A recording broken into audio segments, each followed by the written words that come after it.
வணக்கம், நான் வைகராஜன் பேசுகிறேன். இன்றைய தினம் நாம் இங்கே ஆய்வுக்கு வந்திருக்கக்கூடிய பகுதியானது விறகுனூர் மதகு அணை. வைகை ஆற்றில் கட்டப்பட்ட மூன்றாவது ஒரு மிகப்பெரிய அணை. மதுரை மாவட்டத்திலிருந்து ஒரு 10 கிலோமீட்டர் தள்ளி இருக்கக்கூடிய இந்த அணையில் இங்கே சிவகங்கை, ராமநாதபுரம், விருதுநகர் மாவட்டம் போன்ற 3 மாவட்டங்களுக்கு இந்த அணையிலிருந்து தண்ணீரை தேக்கி விவசாயத்துக்கும் குடிநீருக்கும் வருடந்தோறும் அனுப்பி வருகிறார்கள். இந்த அணை கிட்டத்தட்ட 1977ஆம் ஆண்டு முதல்வர் கருணாநிதி அவர்களால் துவக்கி வைக்கப்பட்டது. ஆனால் இந்த அணைக்கு அடிக்கல் நாட்டியது கர்ம வீரர் காமராஜர். அவர் தான் இந்த அணைக்கு அடிக்கல் நாட்டியது. அதே மாதிரி வைகை அணையுமே அவர் தான் அந்த அடிக்கல் நாட்டி துவக்கி வைத்தார். மதுரை தமிழகத்தில் பார்த்தீங்கன்னா ஒரு நிறைய அணைகள் இன்றைக்கு தமிழகத்தில் இருக்கக்கூடிய முக்கியமான தடுப்பணைகள், பெரிய பெரிய அணைகள் எல்லாமே காமராஜர் ஆட்சி காலத்தில் கட்டப்பட்ட ஒன்று என்பதுதான் இருக்கும். தண்ணீர் மனித சமுதாயத்தினுடைய ஒரு மிகப்பெரிய கேள்விக்குறியான விஷயமாக இன்றைக்கு இருக்கிறது. ஒட்டுமொத்த நாடும் வைரமுத்து சொன்ன போல உலக போரே இனிமேல் தண்ணீருக்கு தான் வரப்போகிறது. அப்படிப்பட்ட இந்த தண்ணீரை பாதுகாக்க நாம் தேர்ந்தெடுத்த அரசாங்கங்கள் என்ன செய்கின்றன அப்படின்றத பற்றி தான் இன்னைக்கு நம்ம யோசிக்க வேண்டிய ஒரு சூழ்நிலை இருக்குது. உலகம் பூரா நதிநீரை பாதுகாக்க பல்வேறு விதமான முயற்சிகளை அந்தந்த அரசு செய்கின்றது. நீங்கள் உலக நாடை எடுத்துக்கிட்டீங்கன்னா ஜப்பானில் இருந்து, சீனாவில் இருந்து, திபெத்தில் இருந்து, மற்ற எந்த பகுதியை எடுத்துக்கிட்டாலும் சின்ன மலேசியாலாம் சின்ன நகரம், சின்ன ஊர் நாடுகளாக இருந்தால் கூட அவர் தண்ணீர் வளத்தை அப்படி பயன்படுத்துகிறார்கள். ஆனால் அதிகமான தண்ணீர் வளம் நம்ம நாட்டில் தான் இருக்குது.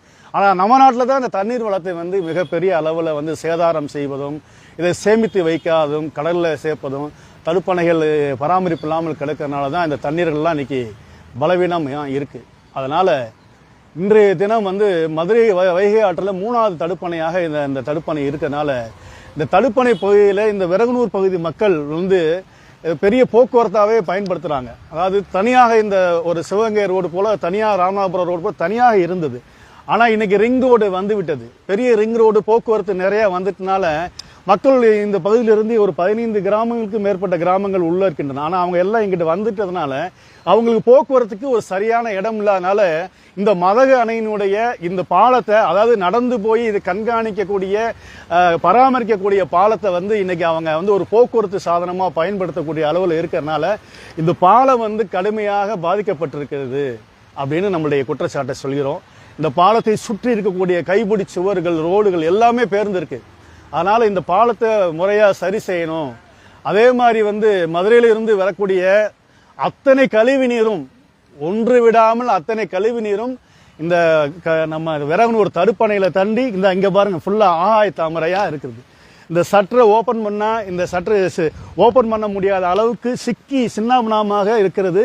தண்ணி நிறைய பெரிய மழைகளை பேஞ்சு வந்துச்சுன்னா இந்த இடத்துல இந்த சட்டரை அணைக்கு மேல தண்ணீர் வரக்கூடிய அளவுக்கு, அந்த அளவுக்கு ஆகாய தாமரை நிறைய கிடக்குது என்பதை நம்ம சுட்டிக்காட்ட விரும்புகிறோம். அதனால இதை தொடர்ந்து இந்த அணையை பராமரிக்க வேண்டும்.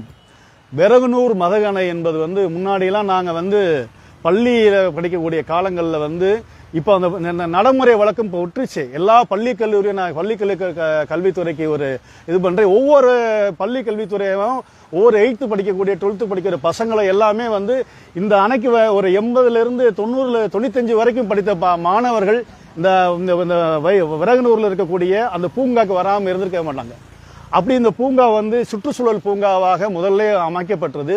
இது 5.5 ஏக்கர் இந்த பகுதியில் பூங்கா வச்சு நீரூற்றெல்லாம் வச்சு மிகப்பெரிய அளவில் இந்த நல்லா பராமரிச்சுக்கிட்டாங்க. மாணவர்கள் எல்லாத்தையுமே ஆற்றுனா என்னென்ன இருக்கு, இயற்கை சூழ்நிலையை நேரடியாக கற்றுத்தந்த காலம் அந்த காலம். ஆனால் இன்னைக்கு இந்த இடத்துல நிற்க முடியாது, அவ்வளவு துர்நாற்றம் அடிக்கிறது.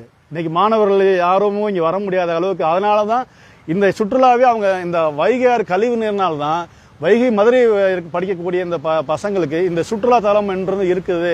சுற்றுச்சூழல் என்பது கற்றுத்தரக்கூடிய ஒரு கல்வி தலமாக இந்த விறகுனூர் அணையை எல்லாரும் சுற்றி காமித்த காலம் போய் இன்னைக்கு இதையும் பூட்டிட்டு இப்போ பூரா கழிவு நீர் இருக்கிறதுனால இந்த இடமே இப்போ மாசுபட்டு கழிவு நீரால ஒரு அணையே சேதமாயிருக்கு, நதி சேதமாயிருக்கு. அது ஒரு பக்கமா இருக்கட்டும், ஒரு அணையே சேதமா இருக்குன்னா அது விறகுனூர் மதகு அணை தான் என்பதை நம்ம சுட்டி காட்டுறோம். அதனால இந்த 5.5 ஏக்கர் இருந்த பகுதியில எல்லாம் இப்ப பொதுப்பணித்துறை என்ன பண்றாங்க, அவங்களுக்கு உண்டான கெஸ்ட் ஹவுஸ்லாம் கட்டிக்கிட்டு இன்னைக்கு அந்த இடத்த பூரா ஆக்கிரமிட்டு பயனற்ற இருக்கு இந்த அடம்பரம். இந்த 5.5 ஏக்கர் வந்து இனி சுற்றுச்சூழல் பூங்கா இனிமே இந்த ஒரு பகுதி மதுரைக்கு உடைய பக்கத்தில் இருக்கிற மதுரைக்கு 10 கிலோமீட்டர் அன்னைக்கு இருந்துச்சு. இன்னைக்கு 3 நிமிடங்கள்ல நம்ம ஆரப்பாளையத்திலிருந்து இங்கே 3 நிமிடங்கள்ல அங்கே வந்துடலாம், அந்த அளவுக்கு இருக்கு. அதனால இந்த சுற்றுச்சூழல் பூங்காவை வந்து நம்ம வந்து சரி செய்ய வேண்டும் என்று நான் வைகநதி மக்கள் இயக்கத்தை சார்பில் கோரிக்கை வைக்கிறேன். அதுபோல 2010ஆம் ஆண்டு இந்த அணையை பராமரிக்க 5.5 கோடி ஒதுக்கியிருக்காங்க. 5.5 கோடி ஒதுக்கி இங்க என்ன பண்ணிருக்காங்க, ஒரு கருவேல மரத்தை கூட வெட்டல, இங்க ஆகாய தாமரையை இது பண்ணல. அது போக வந்து இங்க பாத்தீங்கன்னா முழுக்க முழுக்க இந்த கைப்பிடிச்சவரெல்லாம் உடஞ்சு பள்ளம் மேடுமா இருக்கு, போய் கீழே விழுகிற அளவுக்கு மிகப்பெரிய அளவுல டேமேஜா இருக்கு. அதனால அதையெல்லாம் அதை மாற்ற வேண்டும் என்று சொல்கிறோம். இந்த சுற்றுலா தலத்துல வந்து நம்ம இன்னொரு நம்ம டெல்லியில இருந்து வரக்கூடிய ராமேஸ்வரம் வரக்கூடிய யாத்திரிகர்கள் அவங்கெல்லாம் வந்து அவங்களுக்கு ஒரு விஷயம் என்னன்னா, வடகங்கை வந்து நம்ம காசியாவும் தென்கங்கை, அதாவது இப்போ வடநாட்டுக்காரங்களுக்குலாம் தட்சிண கங்கை, நம்ம வைகைன்னு சொல்றோம், வடநாட்டுக்காரங்க இந்த நதியை வந்து தட்சிண கங்கை என்று குறிப்பிடுறாங்க. அந்த தட்சிண கங்கையில வந்து நான் ராமேஸ்வரத்துல போய் நான் குளித்து முடித்து விட்டு கடைசியாக தட்சிண கங்கையில குடித்தாதான் என்னுடைய பாவம் போகும் சொல்லி வடநாட்டு இருக்கக்கூடிய வடநாட்டு யாத்திரைகள் பூராமே வந்து இந்த இங்க விரங்கனூர் அணைப்பையில வந்து சுத்தமா இருக்கும் போது அது பெரிய இதை வந்து இங்க குடிச்சிட்டு போனாங்க. ஆனா இன்னைக்கு அசுத்தமா இருக்கனால அந்த பழக்கமும் இதாயிடுச்சு. அதனால இதை சரி செய்தாலே, இது மாநகராட்சியும் பொதுப்பணியும் சரி செய்தாலே மாநகராட்சிக்கு மிகப்பெரிய ஒரு வருமான கேந்திரமாக இருக்கும். மக்களுக்கு ஒரு இப்ப எங்க பார்த்தாலும் ஒரு எந்த இடத்துலயாவது ஒரு பெரிய ஒரு பார்க்கோ உட்காரக்கூடிய இடமோ ஒரு சுத்தமான காற்றோ இல்லாத இடத்துல கொஞ்சம் மதுரைக்கு தள்ளி கொஞ்சம் இருக்கிறதுனால இந்த பகுதியை ஒரு 5.5 ஏக்கர் வந்து நல்லா இருக்கு. அதை சுற்றப்படுத்தி இதை வந்து முழுமையா வந்து பொதுப்பணித்துறை கட்டுப்பாட்டில் தான் இந்த அணை பராமரிப்பு இருக்கு. ஆனா அணையை ஆண்டுக்கு ஒரு முறை பராமரிக்க 6 மாதத்துக்கு ஒரு இந்த அணையை வந்து ஆய்வு செய்யணும்.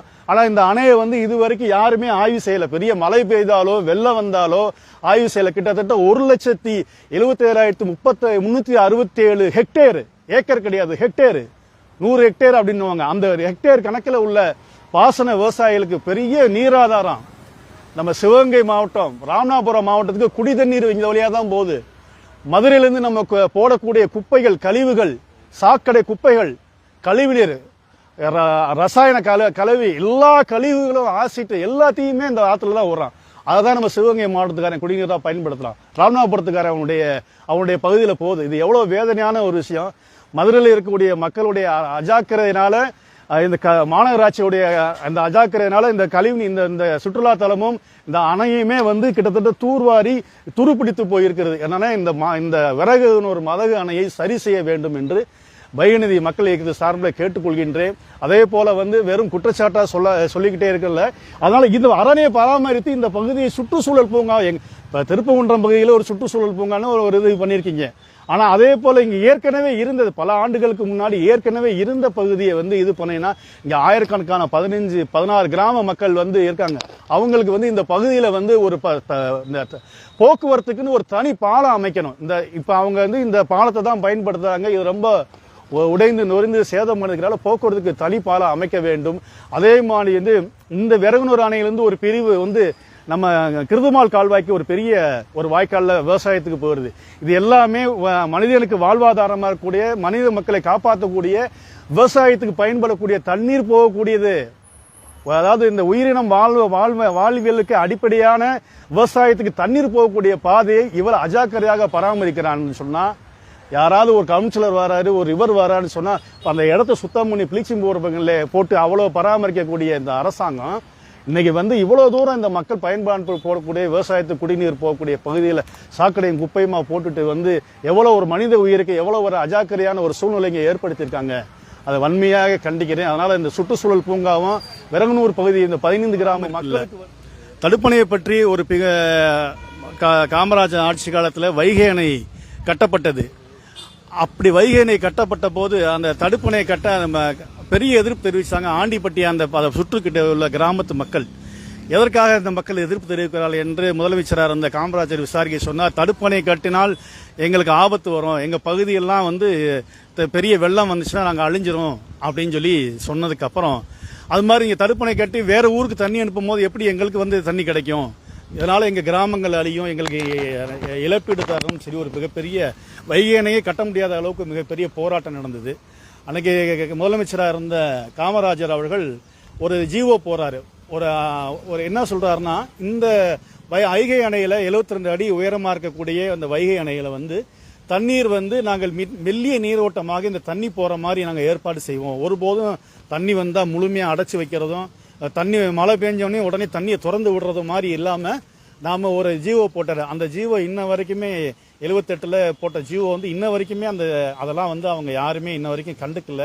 அதனால் வந்து நிலத்தடி நீர் இந்த மெல்லிய நீரோட்டம் தடுப்பனுடைய கான்செப்டே நிலத்தடி நீர் உயரணும். ஏன்னா தண்ணீர் அந்த பூமிக்குள்ள உருண்டு கொண்டே இருந்தால் தான் அது வந்து என்ன ஆகும், அதிகமான அந்த தண்ணீர் வந்து ரீசார்ஜ் ஆகி பூமியில் நிலத்தடி நீர் வரும். அப்படிப்பட்ட ஒரு சூழ்நிலை இருக்கிறனால அந்த சூழ்நிலையுமே இன்னும் வரைக்கும் இந்த பராமரிக்கல. அதனால் தமிழ்நாடு பொதுப்பணித்துறை இப்போ நீர்வளத்துறையாக மாறிக்கிற நீர்வளத்துறை அமைச்சராக இருக்கக்கூடிய ஏவாவேலு, ஆனால் பொதுப்பணித்துறை அமைச்சராக இருக்கக்கூடிய இவங்கெல்லாம் வந்து இந்த அணைகளை பார்ப்பதற்கு இப்போ ஒவ்வொரு ஊர்களிலையும் இது இருக்குது. இதை பற்றி தொடர்ந்து வந்து நம்ம பேசி வருகிறோம். எல்லா ஒரு அணைகளுமே இதே சூழ்நிலை தான் இருக்குது.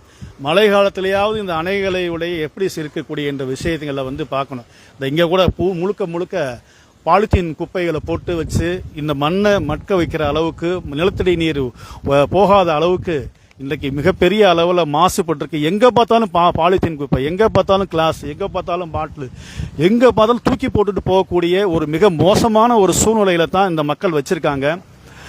அதனால இந்த அணைகள் பற்றிய ஒரு புரிதல் ஏற்படணும் அப்படின்னு நம்ம ஒரு பேசிக்கிட்டு இருக்கோம். அது மாதிரி இந்த வைகையினுடைய அந்த முல்லை பெரியாறுடைய வைகை நீரோட்டமானது நம்ம ஏற்கனவே வைகை நிதி மக்கள் இயக்கிற சார்பில் அதை நம்ம வரைந்து வைத்திருந்தோம். அதை வந்து இப்போ தம்பி மேப்பில் அவங்க காட்டுறாங்க.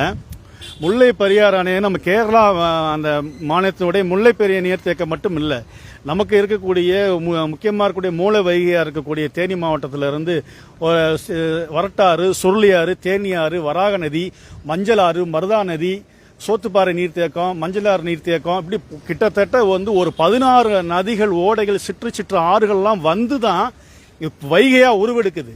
தேனி மாவட்டத்தில் உருவாகக்கூடிய வைகை நதி திண்டுக்கல், மதுரை, சிவகங்கை, ராமநாதபுரம் மற்றும் விருதுநகர் பகுதியில் வந்து நிறைய பாஞ்சு கடைசியாக வங்காள விரிகுடா 256 கிலோமீட்டர் பயணித்து வரக்கூடிய இந்த வைகை நதியில் வந்து நமக்கு பேரணையில் வந்து ஒரு முதல் கட்டப்பட்ட ஒரு தடுப்பணை, அதுக்கப்புறம் சிற்றணையில் வந்து சாத்தியாருக்கு முன்னாடி கூடிய சிற்றணையில் ஒரு அணை கட்டியிருக்காங்க. அதுக்கப்புறம் கட்டப்பட்ட விறகுனூர் 1979 கிடைஞ்சது. அதுக்கப்புறம் தான் பார்த்திபனூர் வந்து அங்கே ஒரு ரெகுலேட்டர் ஒரு அணை மாதிரி கட்டி வச்சிருக்காங்க.